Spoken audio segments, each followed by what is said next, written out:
O ataque cibernético ao maior oleoduto dos Estados Unidos ainda está causando ondas na economia. Isso porque o Colonial Pipeline fornece cerca de metade do combustível usado na costa leste. E novas orientações das autoridades de saúde dos Estados Unidos diminuem as restrições de fechamento e mais americanos agora poderão sair sem máscaras. Mas alguns dizem que ainda não estão prontos para isso. E alguns pais estão planejando processar a Universidade Massachusetts Amherst, isso depois que a universidade suspendeu 3 alunas por estarem sem máscaras fora do campus. Confira todos esses assuntos hoje no Diante dos Fatos.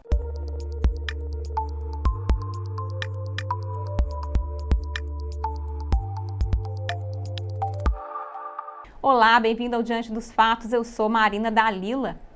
A FDA aprovou a vacinação de emergência da Pfizer para crianças de 12 a 15 anos. Isso ocorre no momento em que o presidente Biden revela sua nova meta de vacinação para o país. Mas primeiro vamos fazer uma atualização sobre o principal oleoduto do país. A Colonial Pipeline disse que espera colocar o sistema de volta nos trilhos até o final de semana. Isso depois que um ataque de ransomware desligou o sistema na sexta-feira. A Colonial disse que quando soube do ataque de ransomware, alguns sistemas ficaram offline para conter o problema. Como a Colonial é responsável por cerca de metade do suprimento de combustível da costa leste, passando por 10 estados, a interrupção está aumentando o temor de aumentos do preço do combustível. Dependendo de quanto tempo o desligamento durar, ele poderá impactar milhões de consumidores. E os Estados Unidos emitiram uma rara declaração de emergência no domingo para estabelecer rotas alternativas de combustível. O Departamento de Transporte dos Estados Unidos emitiu uma isenção de horas de serviço de emergência que permite aos motoristas de caminhão que transportam gasolina, diesel e querosene de aviação trabalharem por mais dias. A Colonial Pipeline diz que provavelmente estará pronta no final de semana. A empresa disse que uma seção da Carolina do Norte a Maryland está operando agora sob controle manual até que o estoque se esgote, mas as linhas principais ainda estão inativas. E a Casa Branca anunciou um esforço para ajudar a conter a ameaça de escassez de combustíveis.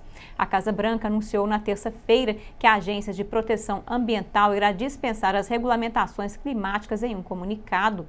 Como resultado do fechamento da Colonial Pipeline, seu administrador Michael Regan determinou que existem circunstâncias extremas e incomuns de fornecimento de combustível e concedeu uma isenção temporária para ajudar a garantir que um suprimento adequado de gasolina esteja disponível nas áreas afetadas até que o abastecimento normal para a região possa ser restaurado. Esta isenção remove os requisitos em torno da pressão de vapor do transporte de combustível para Washington, D.C., Maryland, Virgínia e Pensilvânia. Em outras palavras, os fornecedores de combustível podem vender gasolina de grau inferior que normalmente não atinge a marca, devido a estados com problemas contínuos de qualidade do ar. A EPA normalmente emite tais isenções após desastres naturais, ou seja, quando as refinarias ou a infraestrutura de distribuição de combustível são atingidas e danificadas, mas a EPA também pode agir sempre que houver uma grande interrupção no fornecimento de combustível. E os preços dos combustíveis estão sofrendo um aumento. Eles aumentaram 3% no domingo para o nível mais alto em 3 anos. Na tarde de segunda-feira, o principal sistema de dutos da empresa ainda estava fora de operação. De acordo com o aplicativo que monitora os preços e a demanda de combustíveis Gas Buddy, a demanda por gasolina nos Estados Unidos aumentou 20% na segunda-feira em comparação com a semana anterior. O aplicativo também descobriu que a demanda subiu mais de 40% em 5 estados que a Colonial atende. Esses estados são Geórgia, Flórida, Carolina do Sul, Carolina do Norte e Virgínia. Analistas da Gas Buddy dizem que mesmo depois que o oleoduto estiver online novamente, ele levará dias para que as condições normais retornem.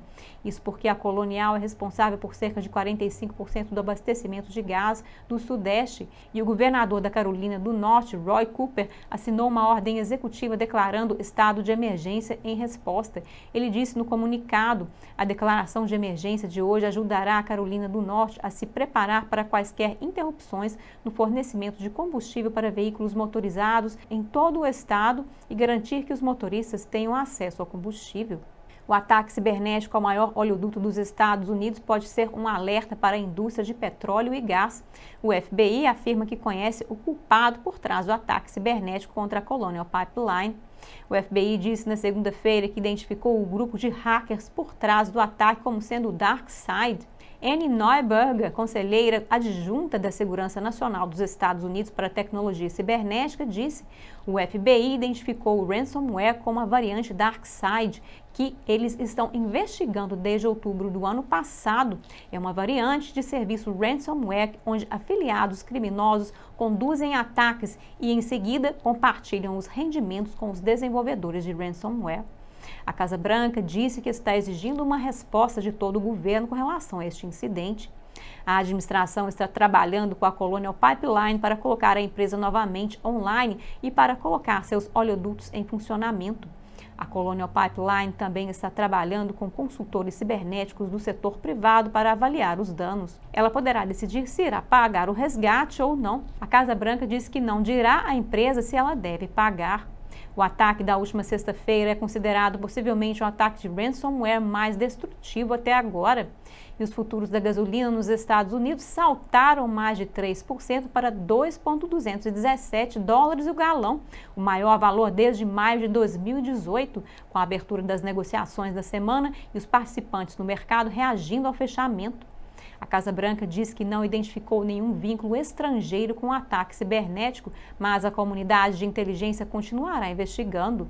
Eles também não sabem sobre a intenção do ataque ainda. A secretária de imprensa da Casa Branca, Jen Psaki, disse na noite de segunda-feira que o presidente Joe Biden e seu governo continuam monitorando a situação. E de acordo com o comunicado de imprensa do DarkSide, o objetivo do grupo de hackers é ganhar dinheiro e não criar problemas para a sociedade.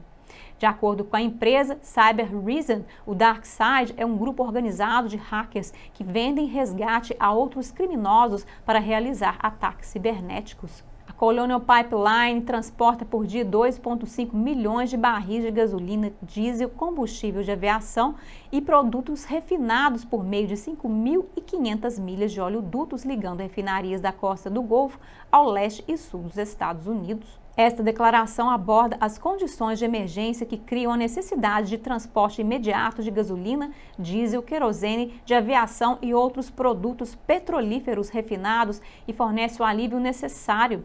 Os estados e jurisdições afetados, incluídos nesta declaração de emergência, são Alabama, Arkansas, Distrito de Colômbia, Delaware, Flórida, Geórgia, Kentucky, Louisiana, Maryland, Mississippi, Nova Jersey, Nova York, Carolina do Norte, Tennessee, Texas e Virgínia.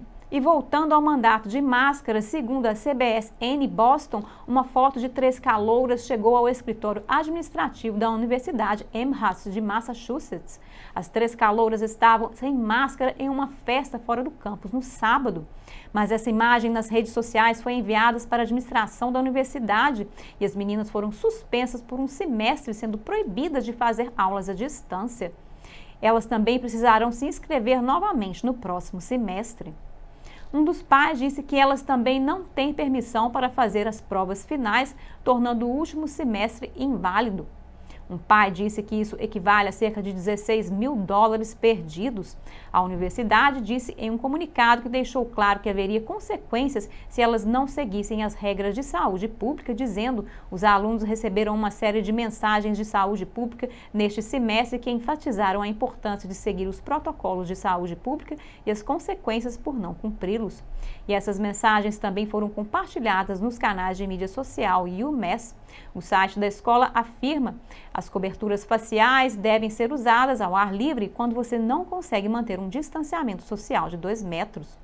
Todos os pais discordaram da decisão e planejam entrar com uma ação judicial. E cada vez mais escolas estão exigindo vacinação para colocar os pés nos campos. O governador de Nova York, Andrew Cuomo, anunciou uma nova regra na segunda-feira. Qualquer aluno que queira ir para a Faculdade Pública de Nova York deverá ser vacinado. A nova regra se aplica tanto aos novos alunos quanto a alunos que já frequentam uma dessas escolas. Algumas escolas, como as ligas Ivy, exigem a vacina para frequentar a escola, mas oferecem isenções religiosas ou médicas. De acordo com o CDC, menos de 1% das pessoas com menos de 24 anos com teste positivo para o vírus tiveram que ser internadas em uma UTI. Mas alguns apontam que a vacinação para adultos jovens ainda é importante porque eles podem passá-la para pessoas mais vulneráveis. E falando de adultos jovens, a FDA aprovou vacinas da Pfizer para crianças a partir de 12 anos. Antes, elas só estavam disponíveis para jovens com 16 anos ou mais. Agora, as crianças de 12 a 15 anos também podem receber a dose. Cerca de 17 milhões de crianças estão nessa faixa etária. A FDA disse na segunda-feira. A FDA determinou que a vacina Pfizer-BioNTech Covid-19 atendeu aos critérios legais para ser utilizada nos Estados Unidos e que os benefícios conhecidos e potenciais dessa vacina em indivíduos com 12 anos de idade ou mais superam os conhecidos riscos potenciais, apoiando o uso da vacina. A Pfizer disse que seus ensaios clínicos em crianças de 12 a 15 anos têm uma taxa de eficácia de 100%. Os efeitos colaterais foram semelhantes aos experimentados por adultos. A Pfizer também está buscando a aprovação regulatória toda de sua vacina. A FDA realizará uma reunião no próximo mês para discutir vacinas em crianças. A comissária em exercício da FDA, Janet Woodcock, disse em um comunicado que a ação permite que uma população mais jovem seja protegida da Covid-19, aproximando-nos de retornar a um senso de normalidade e acabar com a pandemia. E o chefe da empresa farmacêutica alemã BioNTech disse na segunda-feira que não há necessidade de renunciar às patentes de vacinas contra o coronavírus, porque os fabricantes serão capazes de produzir injeções suficientes para abastecer o mundo todo no próximo ano. E segundo a nova orientação das autoridades de saúde dos Estados Unidos, mais americanos poderão sair sem máscara. Alguns dizem que ainda não estão prontos para isso. O Centro de Controle de Doenças dos Estados Unidos disse que aqueles que estão totalmente vacinados contra o novo coronavírus não precisam se mascarar ao ar livre na maioria dos casos. Mas enquanto muitos americanos estão começando a tirar suas máscaras em ambientes abertos, alguns ainda não estão prontos para essa etapa. Em Washington e em outras áreas densamente povoadas que emitiram mandados de máscaras, a mudança vai levar algum tempo para ser adotada pela população. Algumas pessoas, como esse estudante de Ohio, dizem que é estranho, quase como sair nu ou sair sem máscara. Funcionários de saúde pública têm repetido a mensagem de que o uso de máscaras protege contra o coronavírus. Essa mensagem quase permaneceu a mesma desde o início da pandemia. Agora, com os mandatos começando a diminuir, alguns estão tentando superar esse símbolo da pandemia, como Mark Grace, que é aposentado e cuida do gramado sem cobrir o rosto. E com a mudança do cenário das máscaras, a Casa Branca anunciou novas metas de vacinação na última terça-feira. A nova meta é vacinar 70% dos adultos com pelo menos uma injeção e 160 milhões de americanos deverão estar totalmente vacinados até 4 de julho. Isso equivale a aproximadamente 100 milhões de doses nos próximos 2 meses. Gensach está promovendo a vacina e convocando pessoas que já foram vacinadas para contar experiências positivas de vacinação a seus amigos e familiares e dizer-lhes para também receberem as vacinas, dizendo: então, se você é um dos quase 150 milhões de americanos que tem vacinado, esta é a sua chamada à ação.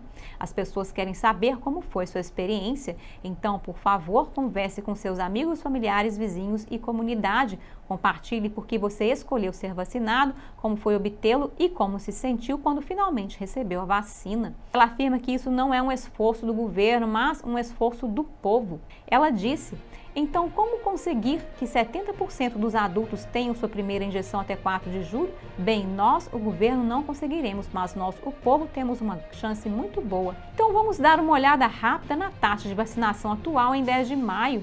Mais de 259 milhões de doses foram administradas, mais de 114 milhões de pessoas, ou 34,4% da população total dos Estados Unidos, foi totalmente vacinada. Connecticut e Maine têm a maior taxa de pessoas totalmente vacinadas, de 44,4%. Os estados do Nordeste e Centro-Oeste têm as taxas mais altas até agora. Por hoje é só no Diante dos Fatos. Obrigado por assistir e até a próxima.